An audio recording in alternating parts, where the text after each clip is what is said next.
అలాగే.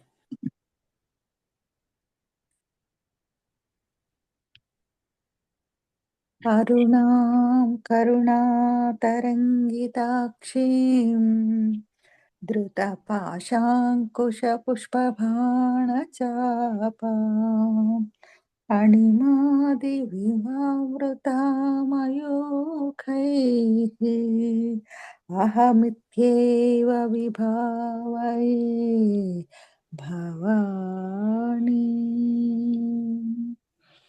వాగర్ధావివ సంపృక్తౌ వాగర్ధ ప్రతిపత్తయే జగతః పితరౌ వందే పార్వతీ పరమేశ్వరౌ. ఆ పార్వతీ పరమేశ్వరుని తలుచుకుంటూ మనందరి పరమ గురువు బ్రహ్మశ్రీ సుభాష్పత్రి గారికి, మేడం గారికి పాదాభివందనాలు చేసుకుంటూ, మరి మనకి చక్కగా ఈ గ్రంథాన్ని అద్భుతంగా తయారు చేసి ఇచ్చిన బ్రహ్మ విద్వరిష్ట పద్మ గారికి, జక్క పద్మ గారికి ధ్యానాభివందనాలు. మనం స్టార్ట్ చేసుకుందాము.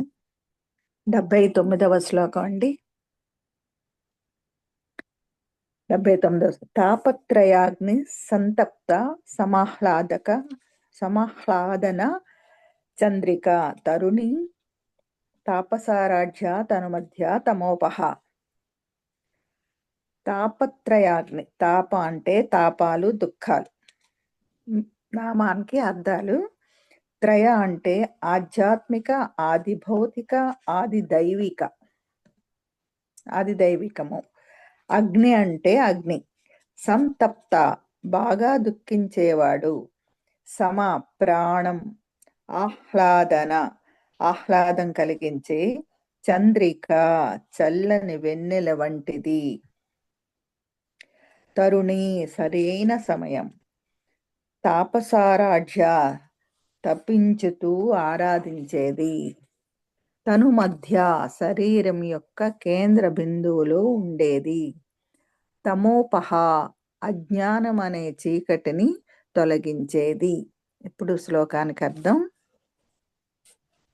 అమ్మా, ఆధ్యాత్మిక, ఆది భౌతిక, ఆది దైవిక తాపముల అనే అగ్ని చేత తపింప చేయబడిన వారులకు మిక్కిలి సంతోషం కలుగు చేయనట్టి వెన్నెల వంటి తల్లివి.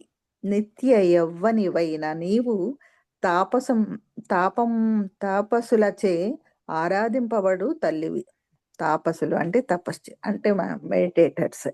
తాపసులచే ఆరాధింపబడు తల్లివి. సన్నని నడుముతో విరాజిల్లుతూ భక్తుల యందు అజ్ఞానమును హరింపచేయు తల్లివి. ఇక్కడ అద్వైత అర్థం ఏంటంటే తాపత్రయాగ్ని సంతప్త సమాహ్లాదన చంద్రిక. తాపత్రయాలు 3 విధాలుగా ఉన్నాయి. అవి ఆధ్యాత్మిక, ఆది భౌతిక, ఆది దైవిక తాపాలు. ఆధ్యాత్మిక తాపం అంటే తాను చేసిన కర్మల వలన శారీరక అనారోగ్యాలను పొందటం. ఆది భౌతిక తాపం అంటే ఇతరుల వల్ల కలిగేవి. అంటే దొంగతనం, దోపిడీలు, ఉగ్రవాదం, ఇరుగు పొరుగు వారి మధ్య కొట్లాటలు, క్రిమికీటాదుల వల్ల కలిగేవి. ఆది దైవిక తాపం అంటే ప్రకృతిపరమైన ప్రళయాలు, వరదలు, తుఫాన్లు, భూకంపాల వల్ల కలిగేవి. స్వచ్ఛమైన మనస్సుతో యోగ సాధన ద్వారా విశ్వశక్తి అనుభూతి కోసం ప్రయత్నించే వారిని తపనకు గురి చేసే 3 తాపత్రయాలైన ఆధ్యాత్మిక, ఆది భౌతిక, ఆది దైవికములనే 3 బంధాల నుండి విముక్తం చేసి తాపాలను చల్లార్చి చంద్రుని యొక్క చల్లని వెన్నెల వలె మనస్సుకు, ప్రాణాలకు ఆహ్లాదం కలుగజేస్తుంది. కావున విశ్వశక్తిని తాపత్రయాగ్ని సంతప్త సమాహ్లాదన చంద్రిక అని కీర్తించారు. తరుణి అంటే మనస్సును ఏకాగ్రం చేసి ఉత్తమమైన నిష్ఠతో యోగి సాధన కొనసాగిస్తే తగిన సమయంలో సాధన పరిపక్వత అయినప్పుడు, మనసు సాధు స్వభావంతో పూర్ణమైనప్పుడు కుండలిని శక్తి లేదా దివ్య అనుభూతి వస్తుందని తరుణి నామం సూచిస్తుంది. తాప తాపసారాధ్య అంటే యోగ సాధన చేయవారు మనసా వాచా కర్మణ ఆత్మానుభూతి కోసం పరిపరి విధాలుగా తపించుట వలన మాత్రమే వారికి ఆది పరాశక్తి యొక్క అనుగ్రహం లభిస్తుంది అని త్రా తాపసారాధ్య అనే నామం. తను మధ్య మానవ శరీరంలో ప్రాణశక్తిగా కుండలిని శక్తిని శరీర కేంద్ర బిందువును ఆధారంగా చేసుకుని ఉన్న మూలాధార శక్తిని తను అంటే అలాగా శరీర కేంద్ర బిందువుగా ఆధారం చేసుకున్న మూలాధార శక్తిని తను మధ్య అనే నామం సూచిస్తుంది. తమోపహ అంటే శక్తి సవ్యంగా ఉత్తేజితమైనప్పుడు సాధకంలో ఉన్న అజ్ఞానం రాగద్వేషాలు ఉత్పన్నమైనప్పుడు సమూలంగా తొలగిస్తుందని తమోపహ నామం సూచిస్తుంది. మరి ఇప్పుడు 80 చితిస్తత్వ దళక్షార్ద చిదేక రసరూపిణి స్వాత్మానందల విభూత బ్రహ్మాధ్యానంద సంతతి. చితిస్తత్వ అంటే చితి అంటే చితి స్వరూపం. తత్పదలక్ష్యార్థ అంటే బ్రహ్మపద అనే లక్ష్యమును. చిదేక రస రూపిణి అంటే కోరుట. చిదేక అంటే చిత్ ఏక రసరూపిణి. చిత్ ప్లస్ ఏక ప్లస్ రసరూపిణి. చిదేక రసరూపిణి అంటే కోరుట. అజ్ఞానం ఒక్కటి మాత్రమే సత్యం అనే కోరిక యొక్క రూపం.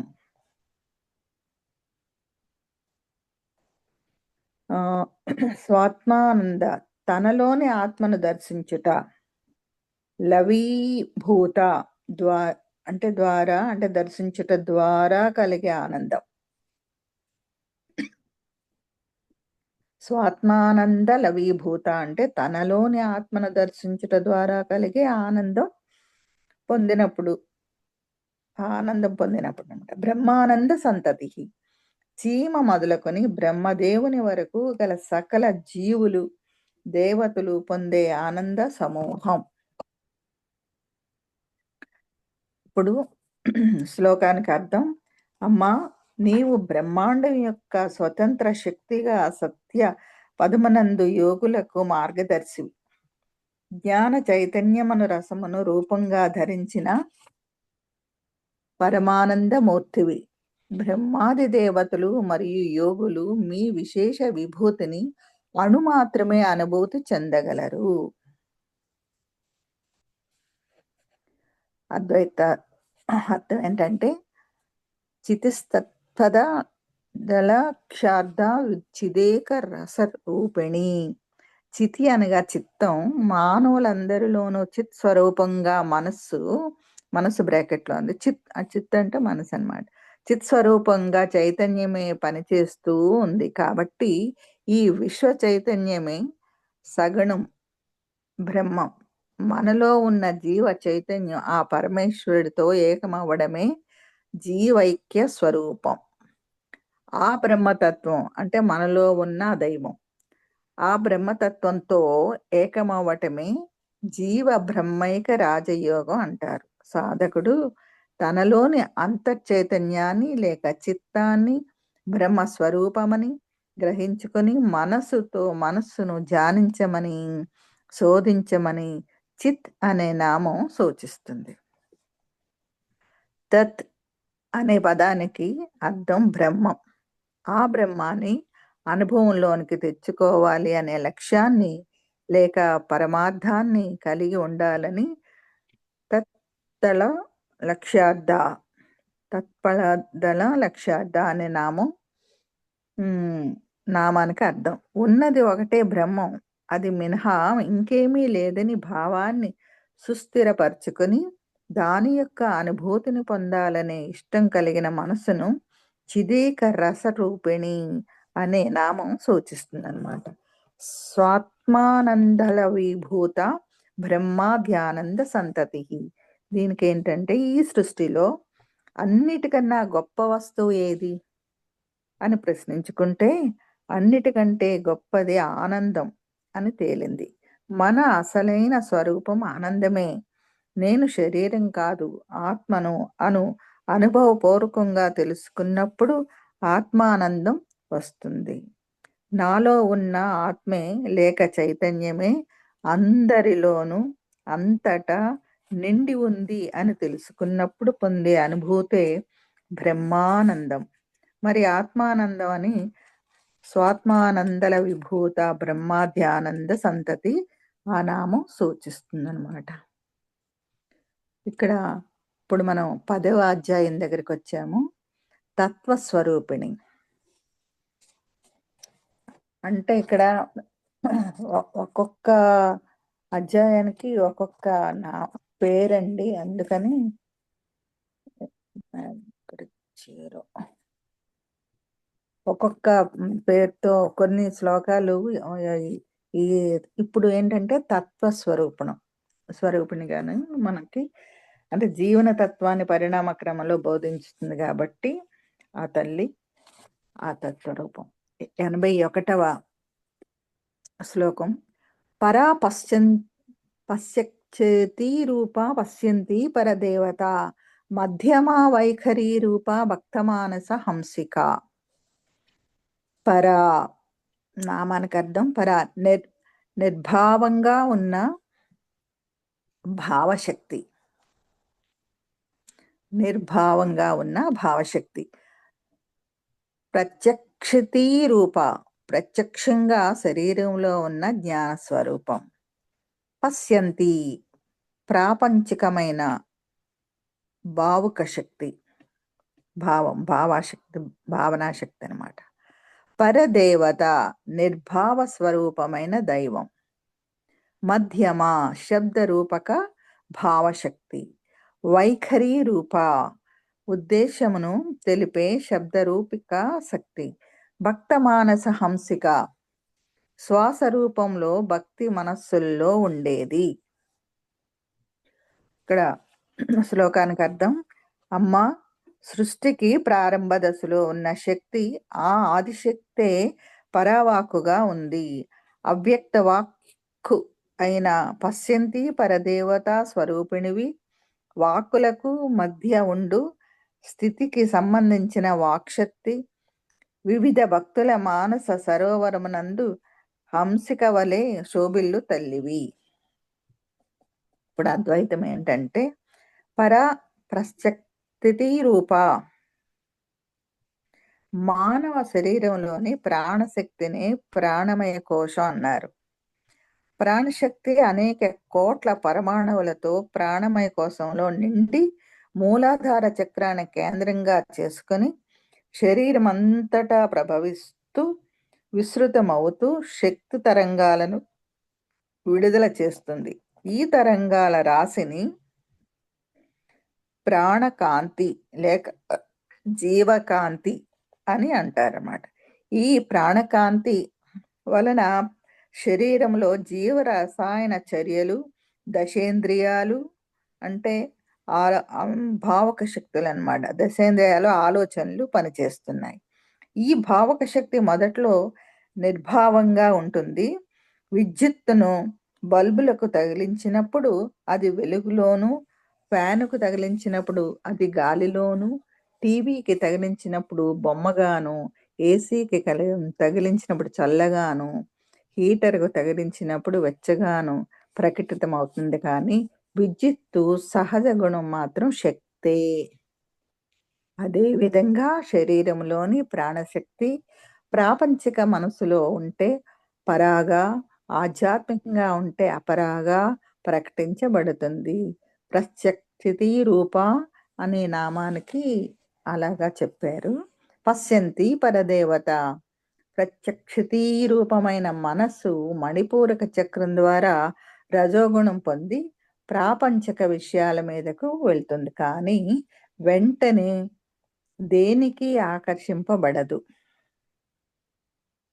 అట్టి స్థితిని పశ్యంతి అని గుర్తించాలి.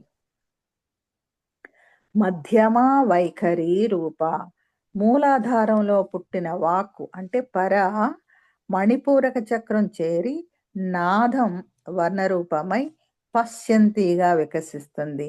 అనాహతం చేరి భావనా రూపంలో మధ్యమా వాక్కుగా వికసిస్తుంది. అటుపై విశుద్ధ చక్రం చేరి వైఖరీయుక్త వాక్కులుగా కంఠం నుండి వెలువడుటను వైఖరి రూపాగా వర్ణించారు. మాటలు బయటకు రావటానికి మన శరీరంలో ఇన్ని ప్రక్రియలు జరుగుతున్నాయి కాబట్టి మన ప్రతి మాట మంత్రమవ్వాలి. వాగ్భాషణం, వాగ్భూషణం అన్నారు పెద్దలు. మనం మాట్లాడేది వాక్కు భూషణం లాగా ఉండాలి అని పెద్దల మాట అన్నమాట. భక్త మానస హంసిక ధ్యాన సాధన ద్వారా సాధకుడు అంతర్ముఖమైనప్పుడు తన స్వస్వరూప స్థితిలో ఉండటమే నిజమైన భక్తి.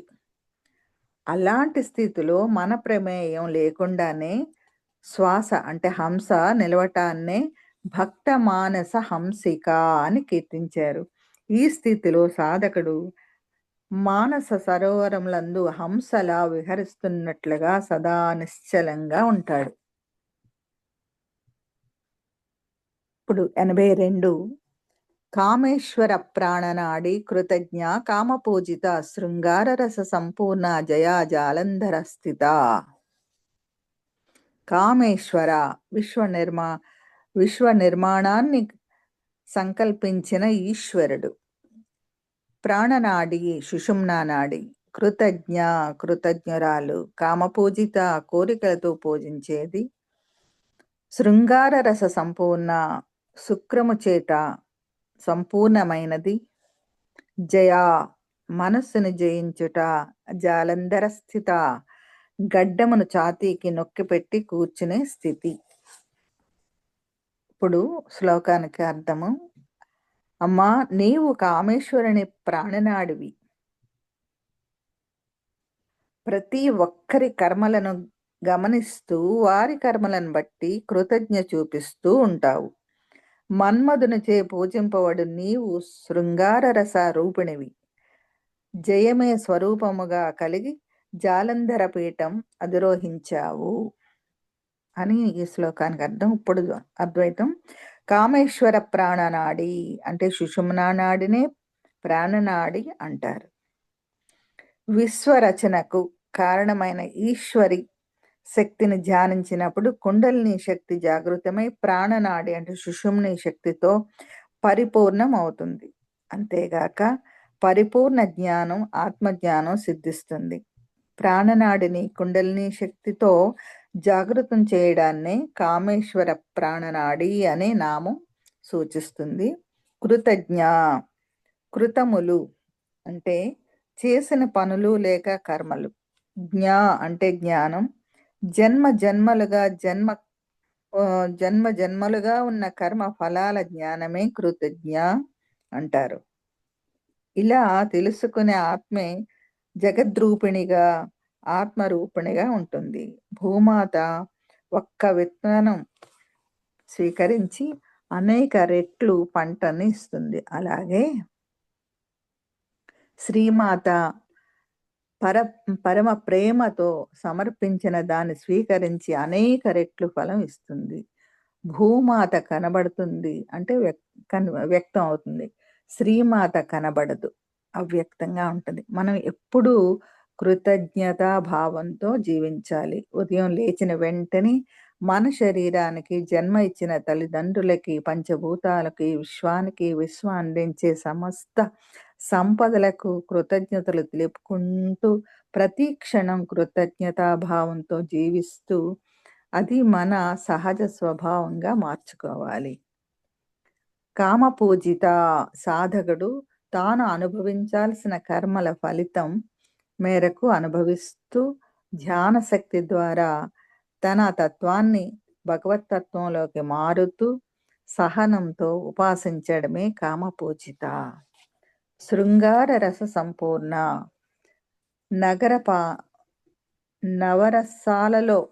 నవరసాలలో శృంగార రసం.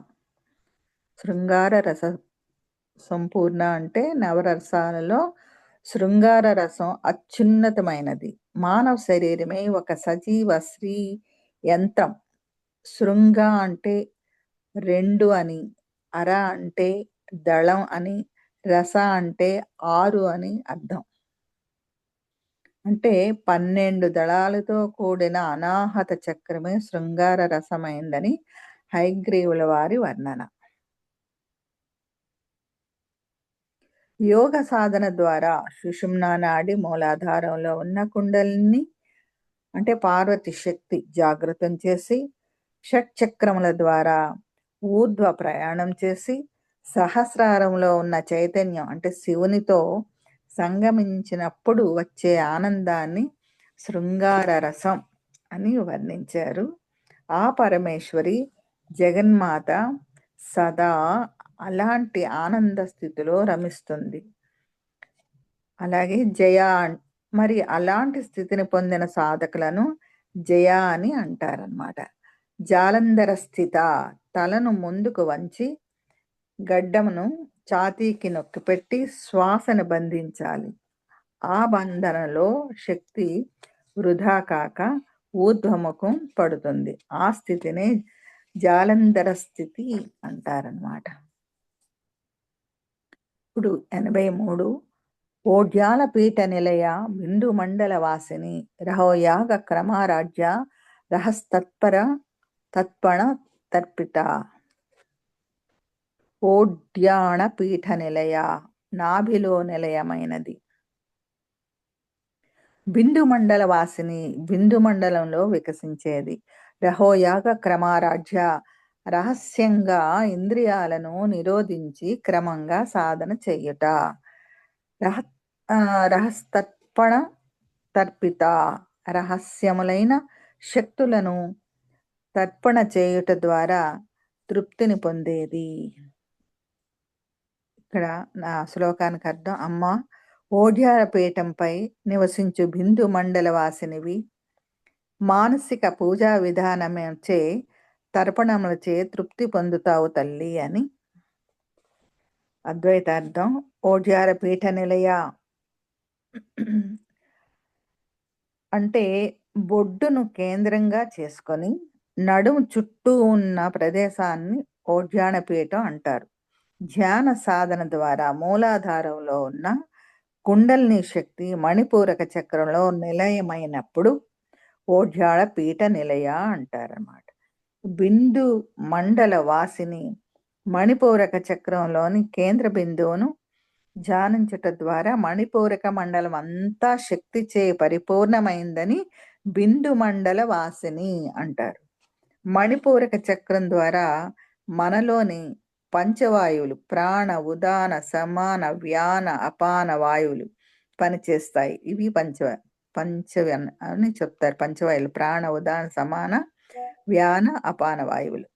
నాభి వద్ద జఠరాగ్ని రూపంలో సమాన వాయువు పనిచేస్తుంది. కంఠస్థానానికి ఉదాన వాయువు, హృదయ స్థానానికి ప్రాణవాయువు, దేహం అంతటికి వ్యానవాయువు, గుదస్థానంనకు అపాన వాయువులు పనిచేస్తాయి. రహోయాగ క్రమారాజ్య ఇంద్రియాలు బుద్ధి మనస్సు అహంకారాదులను జయించి నిర్మల మనస్కులై జీవితాన్ని హవిస్సుగా మార్చి ధ్యాన సాధన చేయటం యజ్ఞం లేక యాగం. ఏకాంత ప్రదేశంలో రహస్యంగా ఇటువంటి యాగాన్ని చేస్తూ క్రమక్రమంగా సాధన పెంచుకుని ఆత్మ దర్శనం సాధించటమే రహోయాగ క్రమారాధ్య అనే నామానికి అర్థం. తర్పణ తర్పిత రహస్తర్పణ తర్పిత ఎవరికీ తెలియని తన అంతరంగానికి మాత్రమే తెలిసిన రహస్యాలను పాప కర్మలను వాటి ఫలితాల ద్వారా ఏర్పడిన స్థూల సూక్ష్మ కారణ శరీరాలకు మనస్ఫూర్తిగా అర్పణ చేస్తూ ఇకపై ఎటువంటి పాపకర్మలను చేయకూడదని నిశ్చయించుకుని సాధు తత్ప్రవర్తనతో కూడిన జీవన విధానాన్ని అలవరుచుకున్నప్పుడు మాత్రమే ఆ శక్తి సంతృప్తి చెందుతుందని రహస్తర్పణ తర్పిత అనే నామం చెప్తుందనమాట. ఇప్పుడు మనం 84 సత్యప్రసాదిని విశ్వసాక్షిణి సాక్షివర్జిత షడంగ దేవతాయుక్త షాడ్గుణ్య పరిపూజిత. సత్యప్రసాదిని అప్పటికప్పుడే ప్రసాదించేది. విశ్వసాక్షిణి విశ్వమునకు సాక్షిగా ఉండేది. సాక్షివర్జిత సాక్ష్యం లేనటువంటిది. షడంగ దేవతాయుక్త 6 దేవతలతో కూడి ఉన్నది. షాడ్గుణ్య పూజిత పూరిత 6 గుణములతో పరిపూర్ణమైనది. శ్లోకానికి అర్థము: అమ్మా, తక్షణమే అనుగ్రహించు మాతవు. ఈ విశ్వమునకు సాక్షిభూతమైన నీవు ఏ విధమైన సాక్షులు అవసరం లేని సాక్షి వివర్జితవు. బుద్ధి, కీర్తి, కర్తవ్యము, ధనం, విరామం, భోగం అనే 6 విధములైన గుణములచే పరిపూర్ణురాలు తల్లి అని. అద్వైత అర్థం: సద్యప్రసాదిని అంటే తక్షణమే అనుగ్రహాన్ని ప్రసాదించేది. విశ్వశక్తి ఎప్పుడు మనలోకి ప్రవహించడానికి సిద్ధంగానే ఉంటుంది. కానీ మనమే అస్తవ్యస్తమైన ఆలోచనలతో విశ్వశక్తిని తీసుకోలేకుండా ఉన్నాం. ఎప్పుడైతే శ్వాస మీద ధ్యాస పెట్టి మనసును శూన్యం చేసుకుంటామో తక్షణమే విశ్వశక్తి యొక్క అనుగ్రహ ప్రవాహంలో మనం లీనమై ఉంటాం. విశ్వసాక్షిణి సాక్షివర్జిత ఆ అనంత విశ్వశక్తి మనలోకి ప్రవేశించి చైతన్యవంతం చేసి మన కర్మక్రియలను సాక్షిభూతంగా చూపిస్తుంది అని విశ్వసాక్షిణి నామానికి అర్థం. మానవుడు తాను ఈ దేహమే కాక అనంత చైతన్యంతో కూడిన విశ్వశక్తి అని గ్రహించి ప్రాపంచిక విషయ కర్మలతో ఇరుక్కోక సాక్షిభూతంగా ఉండవలెను. షడంగ దేవతాయుక్త మానవ శరీరంలోని వెన్నుపాములో 6 శక్తి చక్రాలు ఉంటాయి. మూలాధార, స్వాధిష్టాన, మణిపూరక, అనాహత, విశుద్ధ, ఆజ్ఞ.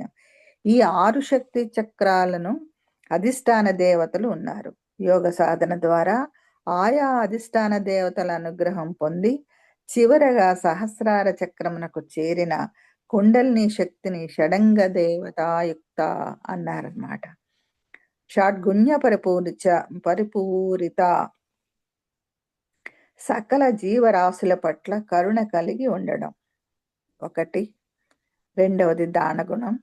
3 వైరాగ్యం అనగా అనవసరమైనవి వదిలిపెట్టడం. 4 సమబుద్ధి కలిగి ఉండడం. 5 సరి అయిన జ్ఞానం కలిగి ఉండటం. 6 ముముక్షత్వం అంటే మోక్ష స్థితి అనే ఈ 6 గుణాలు కలిగి ఉండటమే షాడ్గుణ్య పరిపూజిత అనే నామానికి అర్థం. 85 శ్లోకం దగ్గరకు వచ్చాం.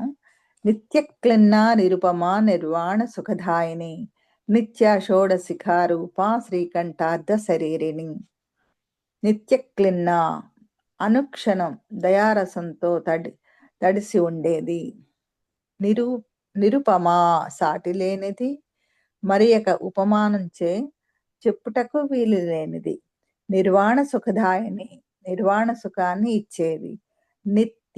నిత్యము ఒకే స్థితిలో ఉండేది. షోడశిఖారూప 16వ కళ రూపంలో ఉన్నది. శ్రీకంఠార్థ శరీరిణి అంటే శివుని అర్ధ శరీరంగా ఉన్నది. శ్లోకానికి అర్థం: అమ్మా, నీవు నిత్యం దయామూర్తివై ఏ విధమైన ఉపమానము లేని తల్లివి. నిర్వాణ సుఖమును ప్రసాదించే వరదాయనివి. నిత్య తిథి దేవతలుగా 16 రూపాలను దాల్చిన తల్లివి. శివుని భాగమైన అర్ధనారీశ్వరివి. అద్వైతార్థం: ఎలాంటి ఉపమానాల ద్వారా నిత్యక్లిన్న విశ్వశక్తి అనుక్షణం దయార్ధరసంతో తడిసి ఉంటూ సాధన చేసేవారి పట్ల వెంటనే దయ చూపుతుంది కనుక ఆది పరాశక్తిని నిత్యక్లిన్న అని కీర్తించారు. అలాగే సాధకులు కూడా అనుక్షణం దయార్థతో నిండిన హృదయంతో మెలగాలని నిత్య క్లిన్న అనే నామానికి అర్థం. నిరుపమ, ఎలాంటి ఉపమానాల ద్వారా సరిపోల్చుటకు సాధ్యపడనిది కనుక ఆదిపరాశక్తిని నిరుపమ అని కీర్తించారు. అలాగే సాధకుల్లో కుండలిని శక్తి జాగృతమైనప్పుడు ఆ స్థితికి సాటి రాగలిది మరొకటి లేదు. ఆ స్థితిని ఏ విధమైన ఉపమానాల ద్వారా వర్ణించనలవి కానిది అని నిరుపమ అనే నామానికి అర్థం. నిర్వాణ సుఖదాయిని, శరీర రహిత స్థితిని పొంది జీవించుండగానే జీవన్ముక్తి స్థితి లేదా బ్రహ్మస్థితి కలిగిన పరమ సుఖం ప్రాప్తిస్తుంది. దీనినే నిర్వాణ సుఖదాయిని అని కీర్తించారు. నిత్య షోడశిఖా రూప, చంద్రుని వృద్ధి క్షయాలు అన్ని 15 కళలతో సాగుతూ 16వ కళతో పరిపూర్ణంగా ఉంటుంది. శుక్లపక్షంలో చంద్రకళలు పాడ్యం నుండి కొంచెం కొంచెం వృద్ధి చెందుతూ 15 తిథుల్లో 15 కళలతో వికసించి 16వ నాడు పౌర్ణమి తిథిలో పరిపూర్ణ చంద్రుడు కనిపిస్తాడు. అలాగే కృష్ణపక్షంలో చంద్రకళలు పాడ్యం నుంచి కొంచెం కొంచెంగా క్షీణిస్తూ 16వ కళలో చంద్రుడు అమావాస్య నాడు పరిపూర్ణంగా అదృశ్యమవుతాడు. అలాగే యోగ సాధకులు క్రమక్రమంగా జ్ఞానంలో శుక్లపక్షంలో వృద్ధి చెందుతూ కర్మబంధాలతో కృష్ణపక్షంలో క్షయం పొందుతూ 16వ కళ వంటి పౌర్ణమిలా ఆత్మజ్ఞానం యొక్క పరిపూర్ణతను సాధిస్తారు. అందుకే చంద్రకళల వృద్ధి క్షయాలను సాధకులు సమానంగా గౌరవించాలి. వృద్ధిని శుభంగా, క్షయాన్ని అశుభంగా తీసుకోరాదు. జ్ఞాన సముపార్జనలో దినదినాభివృద్ధిని శుక్లపక్ష చంద్రకళలతోనూ, కర్మల నివృత్తిలో దినదిన పాప కార్య క్షయాన్ని కృష్ణపక్ష కళలతోనూ సరిపోల్చుకోవాలి. 16వ కృష్ణపక్ష కళ అయిన అమావాస్య వలె మనస్సు శూన్యమైనప్పుడు పొందే పరమ సుఖాన్ని షోడశిఖారూప అనే 16వ కళ వంటిది అని షోడశిఖారూప అనే నామానికి అర్థం. సృష్టిలో ప్రతి ఒక్క అంశంలో వృద్ధక్షయాలు ఉంటాయి. సృష్టిలో ప్రతి ఒక్క అంశంలో క్షయము, వృద్ధి అవడం, క్షయం అవడం రెండు ఉంటాయి. విశ్వశక్తి వీటన్నిటికీ అతీతంగా వృద్ధక్షయాలు లేకుండా ఉంటుంది అని నిత్య అనే నామానికి అర్థం. అలాగే సాధకుల జీవితంలో కూడా శారీరక, మానసిక, ప్రాణిక అవస్థలలో వచ్చే దుఃఖాలను షడూర్ములు అంటారు. షడూర్ములు అంటే 6 దుఃఖాలు. శీతోష్ణములు శారీరకమైనవి, మానవమానాలు మానసికమైనవి, ఆకలి దప్పులు ప్రాణికమైనవి. ఈ షడూర్ముల యందు మనసుని చలింపనీయకుండా స్థిరంగా నిశ్చలంగా ఉంచి ధ్యానించాలని నిత్య అనే నామానికి అర్థం అన్నమాట. శ్రీకంఠార్థ శరీరిణి, పరాశక్తి నిశ్చల చలన శక్తుల మూలమై ఉన్నది. చలన శక్తులని శివశక్తులని, అందువలన ఆది పరాశక్తిలో అర్ధభాగం శివం అయింది, లేక శివంలో అర్ధభాగం శక్తి అయింది. ఈ శివశక్తుల సమ్మేళనం వలన పంచభూతాలు, నక్షత్ర రాశులు, గ్రహ వ్యవస్థలు, సూర్యుడు, చంద్రుడు, అంతరిక్ష పదార్థ రాశులు ఉత్పన్నమైనవి. సకల విశ్వాన్ని నడిపించే ఆది పరాశక్తి శివునిలో అర్ధభాగమైంది. 86వ శ్లోకం. ప్రభావతి ప్రభా రూప ప్రసిద్ధ పరమేశ్వరి, మూల ప్రకృతిరవ్యక్త వ్యక్త వ్యక్త స్వరూపిణి. ప్రభావతి స్వయం ప్రకాశం కలది.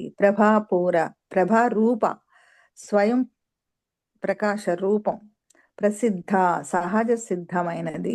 పరమేశ్వరి ఆది నుండి ఉన్న ఈశ్వరీ శక్తి, మూల ప్రకృతి, విశ్వ ప్రకృతికి మూలాధారమైన శక్తి, రవ్యక్త, ఇంద్రియాలు మనస్సు గ్రహింప శక్యం కాని వ్యక్తావ్యక్త స్వరూపిణి, గ్రహింపదగిన గ్రహింప శక్యం కాని స్వరూపం.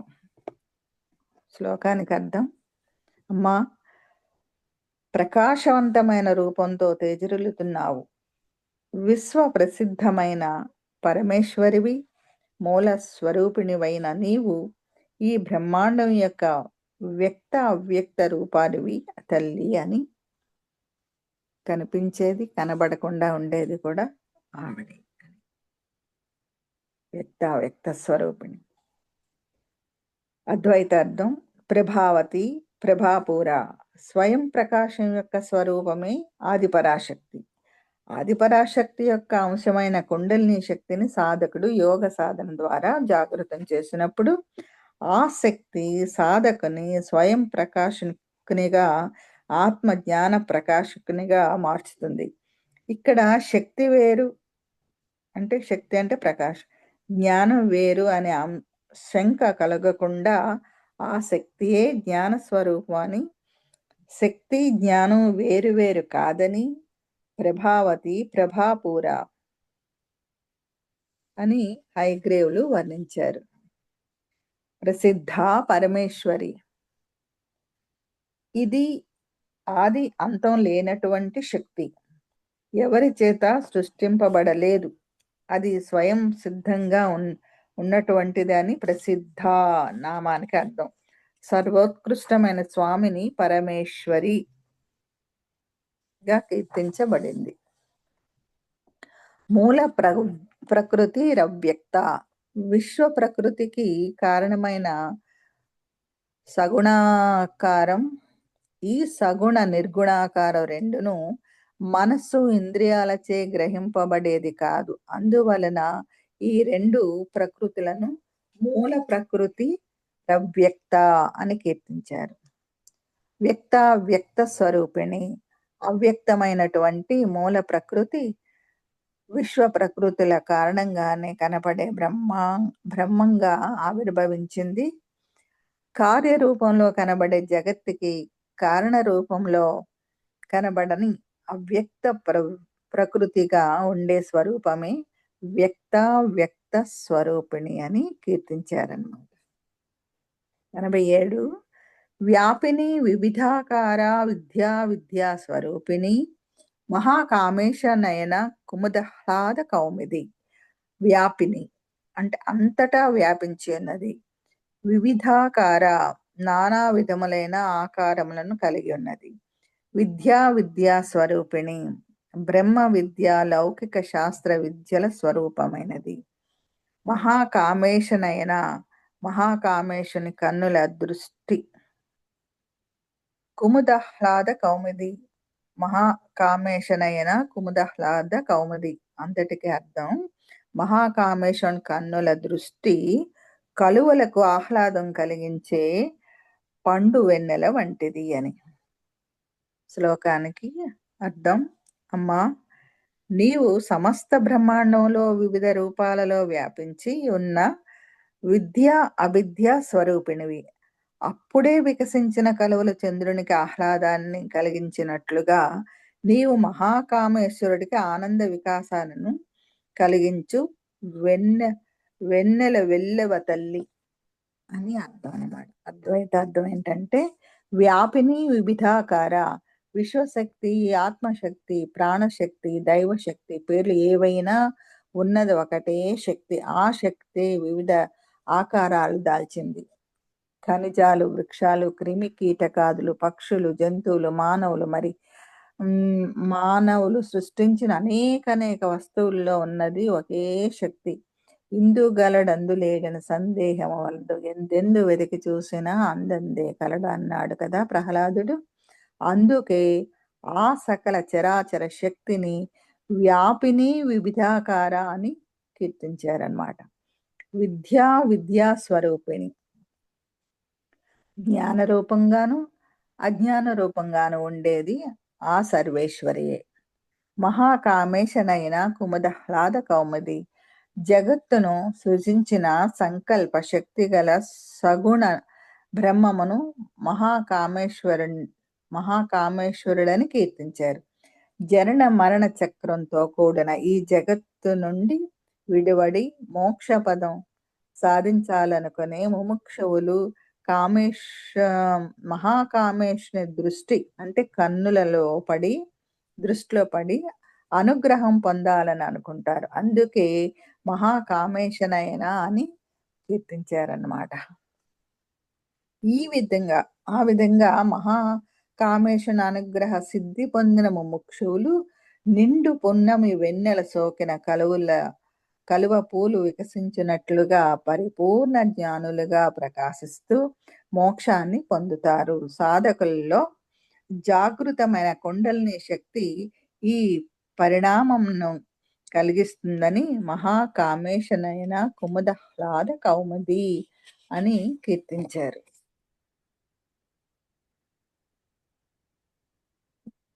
88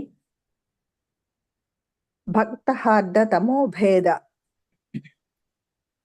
భాను సంతతి శివధూతి శివారాధ్య శివమూర్తి శివంకరి. భక్తహార్ద తమోభేద భక్తుల హృదయాలలో అజ్ఞానం తొలగించేది. భాను మధ్యాను సంతతి సూర్యుల సమూహం.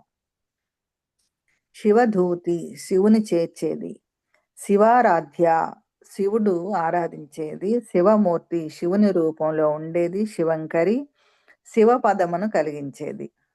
అమ్మా, భక్తుల హృదయగతమైన అంధకార అజ్ఞానమును తమో గుణమును సూర్యకాంతి వలె తొలగించే తల్లివి.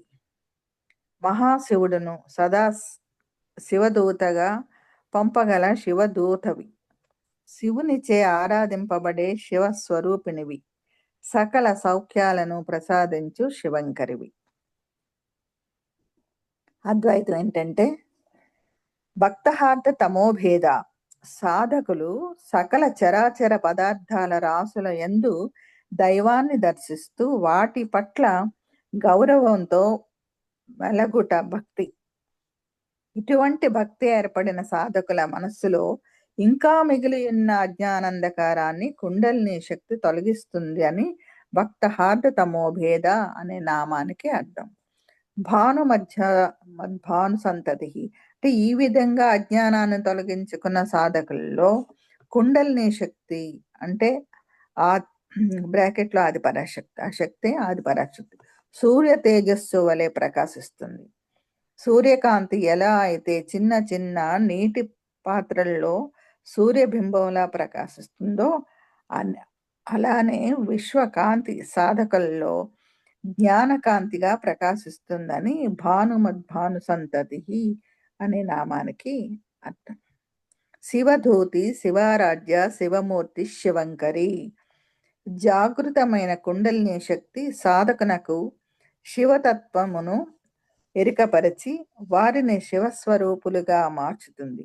కాబట్టి శివధూతి అని ఆ శివతత్వం సాధకుని సహస్రార చక్రంలో ఉండి ప్రేమతో ఆరాధనతో మూలాధారంలో ఉన్న కుండలిని శక్తితో సమాగమం కోసం ఎదురు చూస్తున్నప్పుడు శివారాధ్య అని, సమాగమం చెందినప్పుడు శివమూర్తి తద్వారా సాధకులకు సకల శుభాలు కలిగిస్తుందని శివంకరి అని హయగ్రీవుల వారు కుండలిని శక్తిని దర్శించి వర్ణించారన్నమాట. 89 శివప్రియ శివపర శిష్టేష్ట శిష్టపూజిత అప్రమేయ స్వప్రకాశ మనోవాచామ గోచర. శివప్రియ శివునికి ఇష్టమైనది. శివపర శివుని కంటే భిన్నమైనది. శిష్టేష్ట శిష్టులు పట్ల ఇష్టం కలది. శిష్ట పూజిత శిష్టులచే పూజింపబడేది. అప్రమేయ ఇతరుల ప్రమేయం లేనిది. స్వప్రకాశ స్వయం ప్రకాశం కలది. మనోవాచామ గోచర మనస్సు చేత గాని వాక్కు చేత గాని తెలియరానిది. అమ్మా, శివునికి అర్ధాంగిగా ఉంటూనే శివునకు అతీతురాలివి. సజ్జనుల యందు ఇష్టము కలిగిన తల్లివి. వారి చేత పూజింపబడతావు. కొలతలకు అందని అనంత శక్తివైన నీవు స్వయం ప్రకాశరాలువు. మనస్సు చేత, వాక్కుల చేత గోచరము కాని మాతవు. అద్వైతం ఏంటంటే శివప్రియ, శివపర. ఆది పరాశక్తి అంశ అయిన కుండలిని శక్తి ఎప్పుడు జాగృతమై సహస్రారంలో ఉన్న తనను చేరుకొని ఆఖ్యమవుతుందా అని ఆ శివశక్తి ప్రేమతో ఎదురు చూస్తూ ఉంటాడని శివప్రియ అంటారు. శివము సర్వజ్ఞానయుక్తమైతే శక్తి చైతన్య స్వరూపిణి కావున శివుని కంటే భిన్న ప్రకృతి కలది. అందువలన శివపర అని కీర్తించారు. శిష్టిష్ట వేదం ప్రమాణంగా స్వీకరించు సద్బ్రాహ్మణులను శిష్టులు అంటారు. వేద ప్రమాణంగా స్వీకరించే బ్రాహ్మణ. మరి ఇంద్రియ చాపల్యం లేక మనోనిగ్రహం కలిగి దైవం పట్ల శరణాగతి పొందిన శిష్టుల పట్ల ఆదిపరాశక్తి ప్రీతి కలిగి ఉంటుందని ఆ శక్తిని శిష్టేష్ట అని కీర్తించారు. శివపూజిత విశ్వశక్తి పట్ల పూజ్య భావంతో ఆరాధించాలి, సాధన చేయాలి, ఉపాసన చేయాలి అని శిష్ట పూజిత నామం సూచిస్తుంది. అప్రమేయ ఆదిశక్తి ఎవరి ప్రమేయం లేకుండా సర్వ స్వతంత్ర ప్రవృత్తితో ప్రవర్తిస్తుంది కనుక శక్తిని అప్రమేయ అని కీర్తించారు. అలాగే సాధకులు పరమ పూజ్యభావంతో సాధన చేయటం ద్వారా మాత్రమే శక్తి జాగృతం అవుతుంది. ఏ ఇతర సాధనాల ప్రమేయంతో అది జరగదని అప్రమేయ అనే నామం సూచిస్తుంది. స్వప్రకాశ స్వయం ప్రకాశమైనది, తనంత తానుగా అద్వితీయంగా ప్రకాశించేది, అందరిలో ఉండే అంతరంగ ఆత్మస్వరూప జ్యోతిని స్వప్రకాశ అని కీర్తించారు. మనోవాచామ గోచర మనస్సుతో గాని వాక్కుతో గాని గోచరము కానిది. మనసు చేత ఎంత ఆలోచించినా, వాకులతో ఎంత స్తుతించినా ఆ దివ్య శక్తిని పొందలేమో. అందుచే ధ్యానములో నోటితో ఏమీ జపించకూడదు, మనసుతో ఏమీ ఊహించకూడదు అంటారు. నోటిలోని మౌనం, మనసులోని శూన్యం, దాని పేరే ధ్యానం. అప్పుడే విశ్వశక్తి ఆవాహనం జరుగుతుంది అని. ఇప్పుడు 90 శ్లోకం. చిచ్చక్తి చేతనారూప జడశక్తి జడాత్మిక గాయత్రి వ్యాహృతి సంధ్య ద్విజ బృంద నిషేవిత.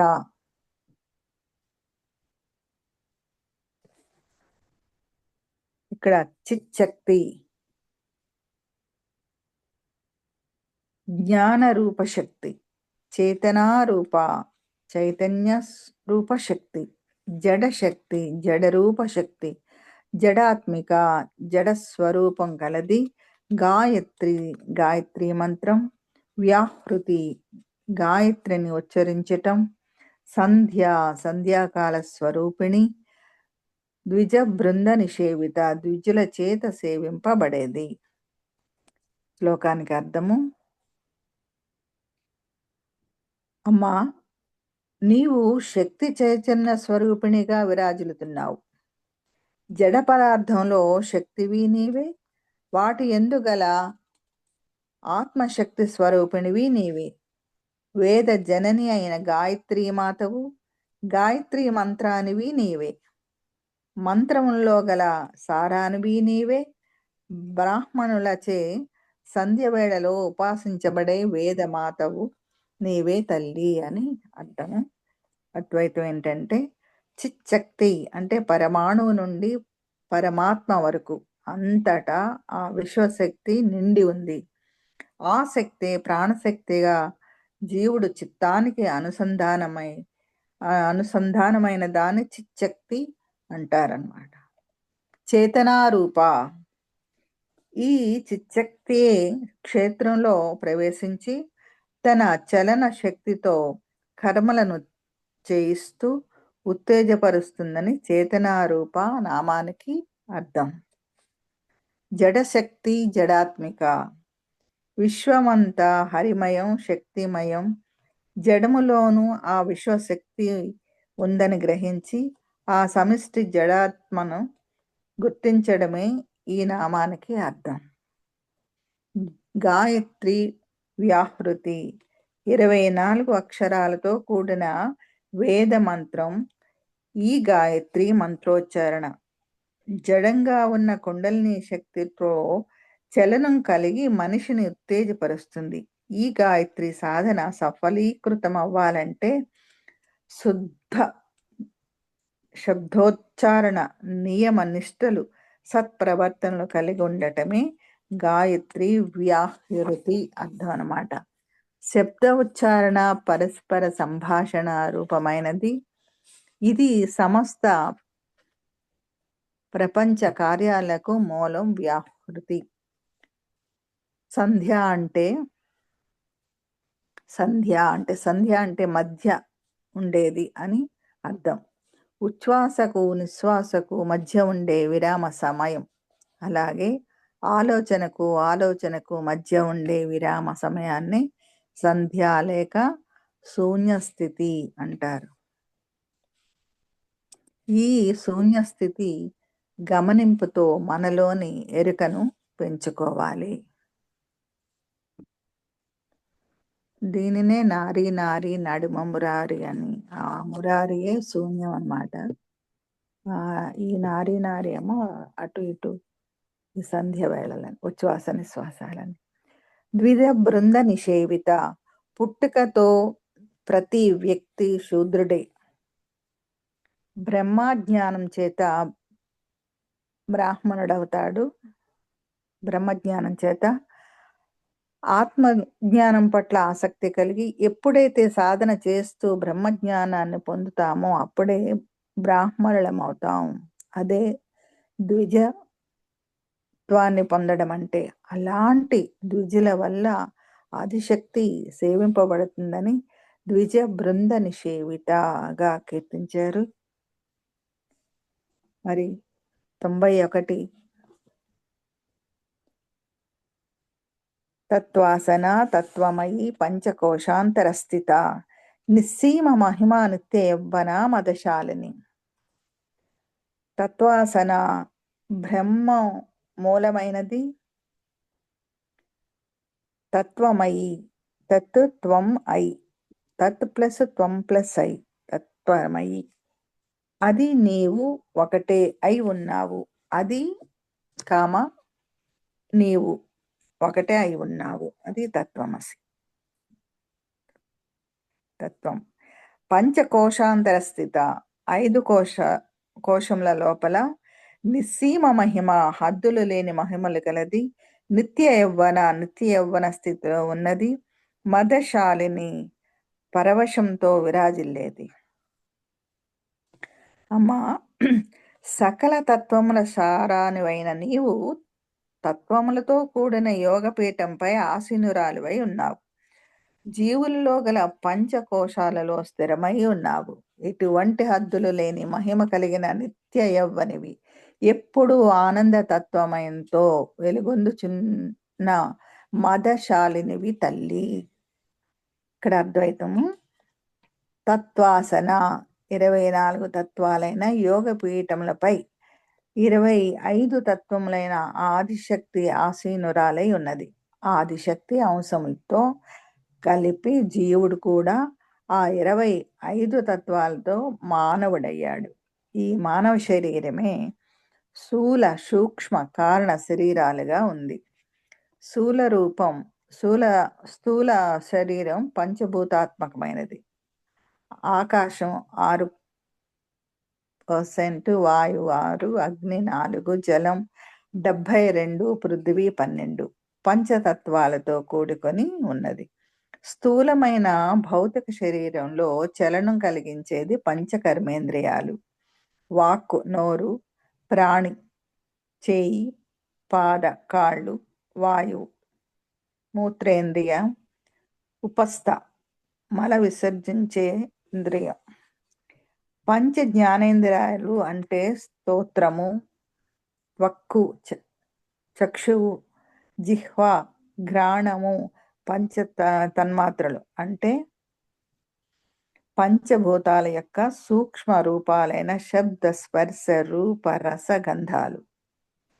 సూక్ష్మ రూపం 17 తత్వాలై పంచ కర్మేంద్రియాలు, పంచ జ్ఞానేంద్రియాలు, పంచ తన్మాత్రలు, మరి అంటే ఈ 3 ఐదులు 15, మరి మనస్సు, బుద్ధితో కూడిన అది 17 అనమాట. మానవుల్లో ఆలోచన తరంగాలను, మనస్సుని విచక్షణ జ్ఞానాన్ని బుద్ధి అంటారు. కారణ శరీరం నేను, నాది అని చిత్తం, అహంకారాలతో కూడినది ఉంది కనుక ఈ 25 తత్వాలతో జీవుడు భౌతిక ప్రపంచంలో విహరిస్తుంటాడు. తత్వమయీ సర్వత్రా వ్యాపించి ఉన్న చైతన్య స్వరూపిణి. పంచకోశాంతర స్థిత మానవ శరీరంలో 5 కోశాలు ఉన్నవి. అవి అన్నమయ కోశము, మనోవాకాయ కర్మలకు ఫలితంగా భౌతిక రసాయనిక పదార్థాలతో ఏర్పడిన భౌతిక శరీరం, ఇదే స్థూల శరీరం. మనోమయ కోశం ఈ శరీరం ఏర్పడుటకు కారణమైన ఆలోచనలు అంటే బుద్ధి, మరి కర్మబంధాలు శరీరం లోపల ఉంటూ బయట కూడా వ్యాపించి ఉన్న తరంగ రాశి ఒకటి ఉంది. శరీర కేంద్ర బిందువు నుండి ప్రారంభమై విశ్వపుటంచుల వరకు వ్యాపిస్తూ ఉండే తరంగాన్ని రాసిన మనోమయ కోశం అన్నారు. అత్యంత సూక్ష్మమైన ప్రాణశక్తి పరమాణువుల నుండి మనస్సు అనే తరంగ రాశి ఉత్పన్నం అవుతుందన్నమాట. మూడవది ప్రాణమయ కోశం. శరీరం అంతటా నిండిన కోటాది కోట్ల ప్రాణశక్తి పరమాణువుల సమూహం ప్రాణమయ కోశం.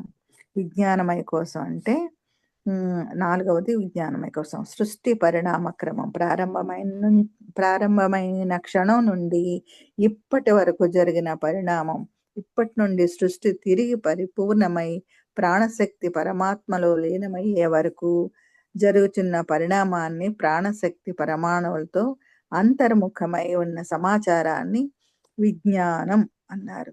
ప్రాణమయ కోశంలోని ప్రాణశక్తి పరమాణువులతో నిండుగా ఉన్న విజ్ఞానమును విజ్ఞానమయ కోశం అన్నారన్నమాట.